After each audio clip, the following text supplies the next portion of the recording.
Ladies and gentlemen, welcome to my channel.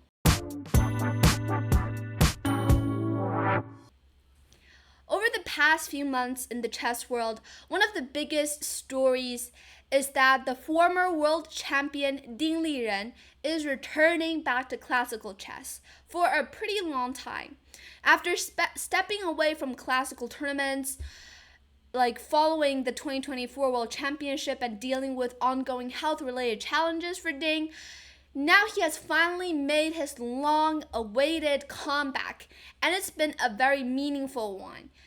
So just recently, he led Team China to a victory at the Shanghai Cooperation Organization Team Championship, where China defeated Russia in the finals, and in a very dramatic way to claim the title for the very first time.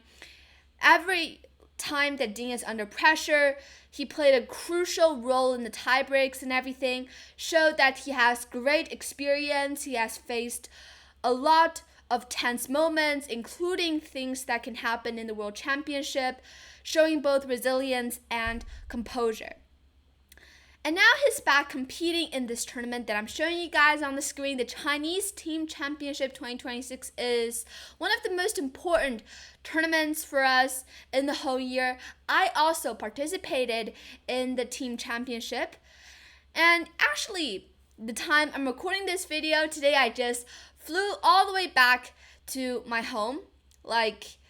The city that held this tournament was in the very northern city in Harbin, and right now I'm back in the very southern city in China. So it's actually quite exhausted for me already, but tomorrow I'm gonna be going to school, and if I don't do this video, then I think it'll gonna be a very long time that I don't update a new one.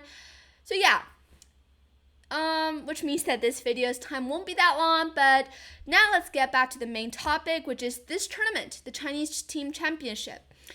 Ding is back playing in this one, which is actually quite surprising because he is a 2700, the only one, of course, that is the highest rated in this field. And actually, a lot of us are thinking before this tournament that what if he is just gonna lose rating? Because if he drew a single game, he is gonna lose rating. And it means that he needs to win all of the games or most of the games and definitely cannot lose a single one. And guess what? After this whole tournament, he gained 3 rating points. Now, he didn't play all of the games because they also have other players who can play instead of him. He can also rest for the games that he wanted to rest. He played 5 games, if I'm not mistaken, won 3 of them and drew 2 of them. This is his first return to classical chess in quite some time right now. The Shanghai Cooperation Organization Team Championship was a rapid tournament, and this one, classical chess.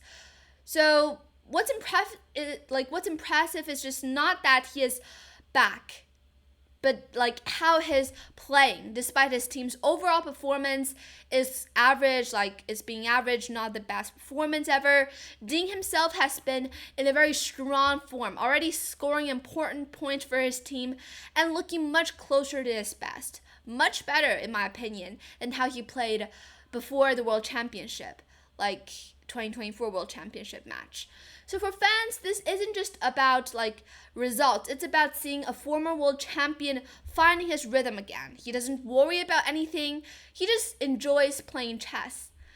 So as for me, I'm also playing, as I've said, and definitely I learned a lot of things from this tournament. This is my second time playing, and I'm also representing a different city already. Honestly, my start was pretty bad in my opinion. Just really bad. The first 5 rounds I played were not so good. I mean, I didn't lose all of them, but definitely there are a lot of players in these 5 rounds that are worse than me, that's for sure. And I didn't win the games and even drew 2 games that I was supposed to win. So that was actually really something that is really sad. It happened. But then after these 5 rounds, the rest of the tournament, I found my form back. I mean, I struggled a lot in the first few rounds, but after settling in, I don't think about anything else. I just enjoy playing. I began to find my form, and actually, I was pretty impressed by how I played in the later half of this tournament. I played pretty good, I think. So in today's video, it's not about my games or anything. It's about the former world champion's games. I'm gonna do a recap of one of his games that he had played, which I think it's not like a great game compared to him playing against 2700s or the world's top players.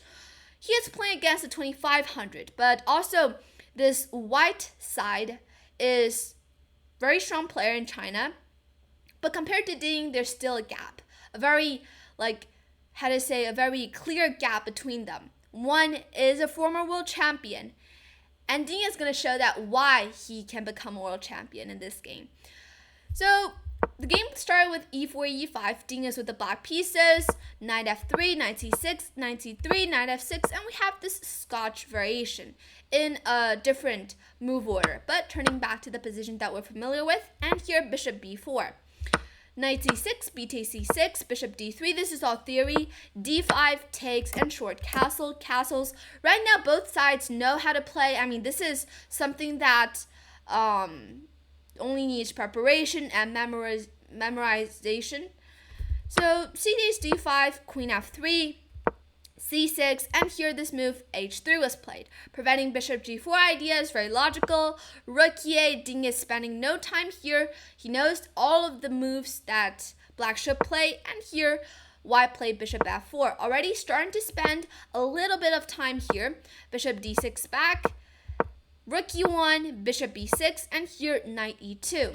Bishop takes f4, knight takes f4, and actually this position right now, there's already a couple of exchanges that has happened on the board, and for some of you guys, it might not be what you expected.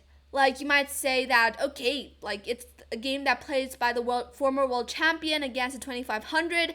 Maybe there are beautiful tactics that's going to happen, but already this is move 15, and out of the opening, I think, already, and it looks very, balanced. Right now, this is a completely equalized position, but even if you're the world champion, you don't have to win every game very fast in a very beautiful and fast way. Sometimes you just need to calmly, bring all of the moves out, best moves out. So here, Ding plays queen b6, attacking the b2 pawn, b3, bishop d7, knight h5, takes, more exchanges happening. Now, definitely this is a very drawish position, I could say.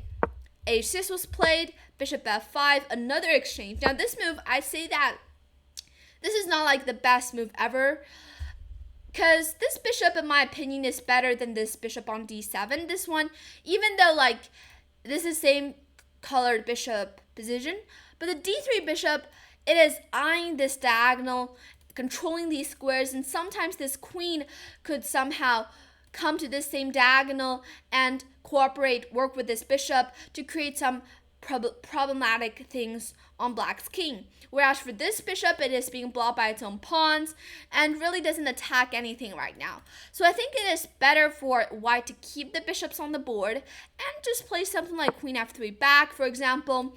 Maybe black can play a5 to create some counterplay on the queen side. But here, let's say if white goes queen g3. Now if you go a4, unfortunately there's bishop rook takes e8, and after takes, the queen can slide into this position, and it's actually quite tricky here. White will have a small advantage. So it's actually a better idea for the queen to reroute itself and go into these dark squares that right now are the weaknesses in black's territory. And the queen controls the dark squares, the bishop controls the light squares, it's going to be a perfect position for the white pieces. But I mean, black can also defend. Black is not losing. But here, white instead plays bishop f5, not a losing move. But after bishop takes f5, queen takes f5, the bishops are now off the board, and the position suddenly just becomes a little bit sharp. Here, Ding plays queen a5. Now, gaining a tempo by attacking this rook. Now white needs to decide what to do. And here, rook takes e8, rook takes e8. And now, even though this position, it's still like an equal position. But I mean, black is definitely now the side who is playing for advantage. Because black is more active, the rook gains control of the only open file in the position. The queen supports the rook and also at the same time attacks the a2 pawn. So this a1 rook's activity is extremely limited. But of course, white is not losing and plays king f1. Maybe queen d3 was slightly better to defend these squares, but king f1 is also fine. Queen a3 with some tricky ideas like queen b2, that's going to happen. And here, white immediately made a mistake. Rook e1. Here, white still should have played queen d3 and allow queen b2 because this is unstoppable anyways. And then defend in a very ugly way with queen d1. But after this move, it is also really hard for black to proceed. Because there's just simply too little material on the board. It is not enough for black to attack white's king or create some great tactics. This is gonna most likely end in a draw. Maybe black can still play something like rook e4 to gain more space. But I mean, after rook b1, if you take the pawn, there's rook a1 and then also rook takes a7. This is gonna be completely fine for the white pieces. But when you're playing face to face, it's a completely different experience. Rook e1, trying to exchange off the rooks, this also makes sense. But simply here, Ding can play this move, queen a6 check. I mean, it's not a hard move to find, but after queen d3, rook takes c1, king takes c1, and now queen takes a2, simply black is now up a very healthy pawn. And here, white plays queen c3, limiting this queen, trying to take away some of the dark squares. And after queen a6 back, calmly defending the c6 pawn, queen e5, queen a5 check, king e2, queen b5 check, king d2, queen f1. Now the position is actually starting to be a little bit, tricky for white. Because white is down a pawn, but it looks still drawable because there's always queen e8 ideas to take these pawns, but at the same time, black's queen is also really active and attacking these pawns, which if he takes on f2, there's going to be an immediate check on white's king. So now white is actually already in a little bit of trouble here. White plays queen e8 check, king goes to h7 forced, and queen takes f7, winning this pawn back. But of course, you lose the g2 pawn at the same time. h4, queen g6, now definitely trading off the queens would mean an immediate win for the black pieces because you're up a pawn in the king and pawn endgame, and you can just simply create a passed pawn, king h5, and you win this pawn and you just start pushing your own pawns. And white is just simply too slow. So of course, queen takes a7 was played, queen f6, even though material is now even. But it's just for now because white's pawn structure is now damaged, and I think he is going to lose one of these pawns. So here, white plays queen c5, queen takes h4, and queen takes c6. Queen takes f2. Now, actually, already Ding is having a slight advantage, but in the endgame part, these types of advantage can sometimes turn immediately into a winning advantage. And in this position, it's already an only move for the white king to go. It looks like it can go to c1 maybe, it can go to d1 maybe, it can also go to d3. Okay, that is actually what happened in the game, and it is given a question mark. The best move, the only move to keep the position going is to play king c3, but it's really hard to identify or to find out the difference. Because now if you give a check on e3, let's say, the king goes to b4. And let's say if you go d4 or something, the king goes to a4, and then this pawn just pushes. And white's queen will be able to defend all of the pawns. And if now black starts to push, white can push. And I mean, oops, that's a mouse slip.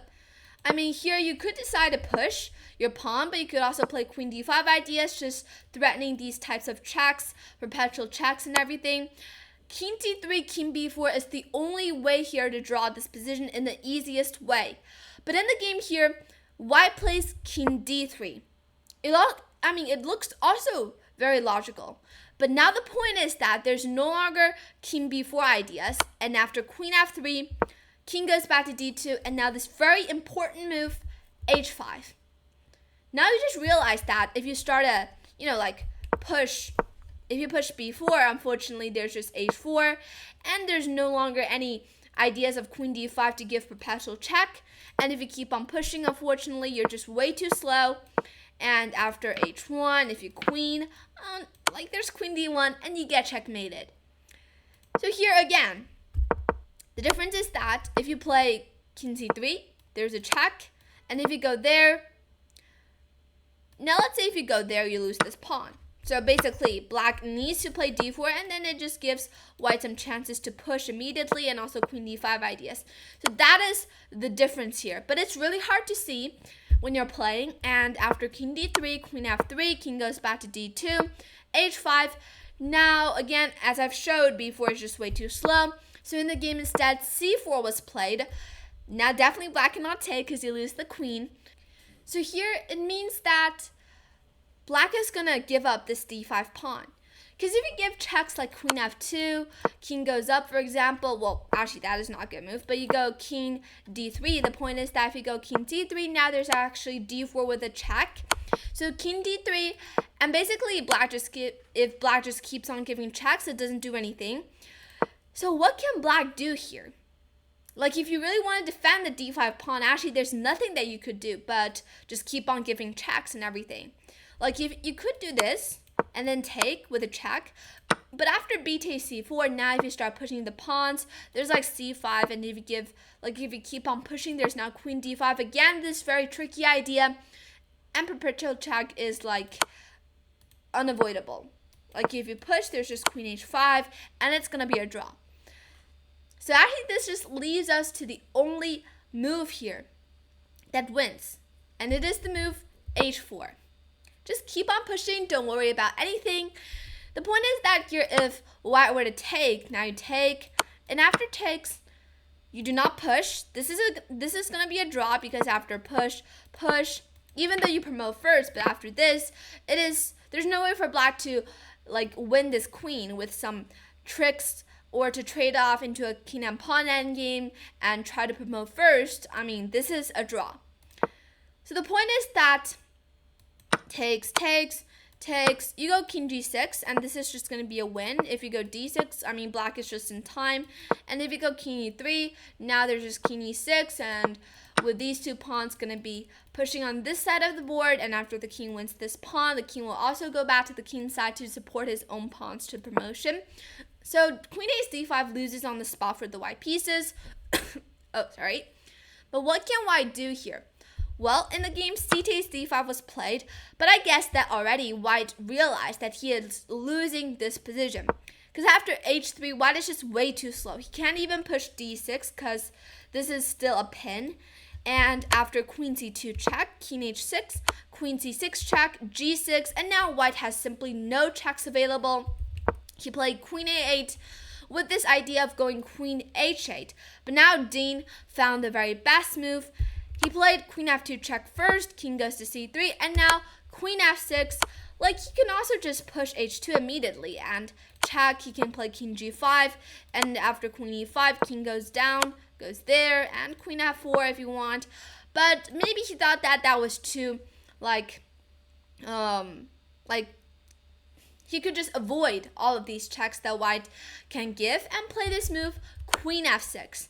Not the best move, but I think in human eyes, this is the one that wins the safest way because it prevents all of these checks that white can give. There's no counterplay. And sometimes when you're playing a winning position, the most important thing is not to win by playing all of the best moves, the computer moves, but sometimes the best way to win is to play the moves that made your opponent impossible to combat, made your opponent completely passive, no counterplay possible. That is actually the best or the most comfortable way for you to win. And it's no risks at all after queen f6. And now you just start to push h2. And here simply white resigned. Because if he plays d6, the queen does defend the h1 square, but after queen f2, king c3, just give a check and everything, king goes up and you promote. And don't tell me that you're gonna like challenge your the world champion, former world champion, to win this type of endgame.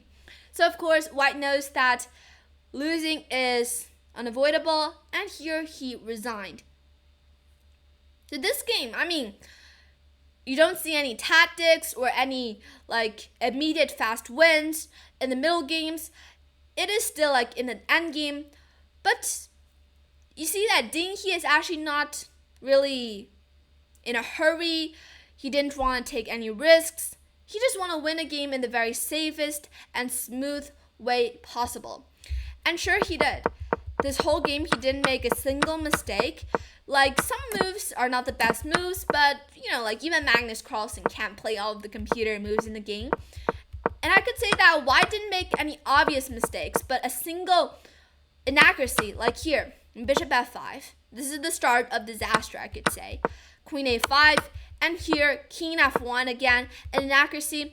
2 inaccuracies in a row. 3 inaccuracies in a row. And for the world champion, for a player who has won the world championship match before, definitely 3 inaccuracies in a row is way too much when you're playing against a world champion. And yeah, definitely Ding just shows that you're gonna lose if you make that too much of an inaccuracies. Just 3 and you lose. So yeah, and the rest, I could say that Ding wins pretty easily. He is now up a pawn, and then he calculated really nicely, but mainly because his opponent didn't play king c3. But even if king c3 was played, there's still queen e1 check. If you go king b2, now there's another check. But definitely this is going to make it much harder for black to win, because now after c4 takes, let's say, queen takes c4, at least white can defend a little bit and push his own pawn, but still this is going to be a win for black with accurate play. And also white needs to defend really well to have great drawing chances. So yeah, this game, I find it we could definitely learn something from it. And this just shows that there's still a big difference between a 2700 and a 2500. And for Ding, his return is definitely for a lot of us, a very exciting thing. This very first tournament that he has played, as you guys can see, he played 5 rounds against 2 international masters and 2 GMs. He scored 4 out of 5, gained 3.6 rating points. This is actually a great start for him for his return, and he is off for a good start. So yeah. Definitely wish him good luck in the further couple of, in the future, the more tournaments that he is playing. Wish him good luck in all of these tournaments. And yeah, for me, myself, I also learned a lot in this tournament by playing 11 rounds. Well, actually, I played 10 rounds. So yeah. But right now, I hope you guys enjoyed my recap of this game. This video is quite short. Actually, maybe already 20 minutes, I don't know. But because tomorrow I'm going to school, and yeah, hope you guys enjoyed my recap of this game. Maybe it's not that detailed, but I think it's already pretty good enough. And yeah, thank you guys for watching. Please subscribe, and I'll see you in the next video. Bye!